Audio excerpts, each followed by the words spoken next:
پاکستان اور New Zealand کے درمیان آخری پریکٹس سیشن میچ میں پاکستان ٹیم نے 5 وکٹوں سے نیوزی لینڈ کو ایک تاریخی عبرتناک شکست دی۔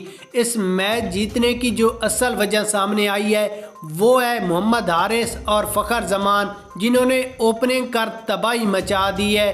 محمد حارث نے شاندار سنچری اور فخر زمان نے نصف سنچری لگا کر نیوزی لینڈ کو تگنی کا ناچ نچایا۔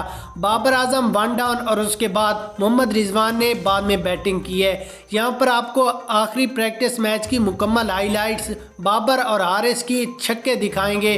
اس سے پہلے کامنٹس میں بتانا ہے کہ جو کل میچ ہے Pakistan New Zealand semi final, وہ کون سی ٹیم جیتے گی اور فائنل میں کون سی ٹیمیں ٹکرائیں گی۔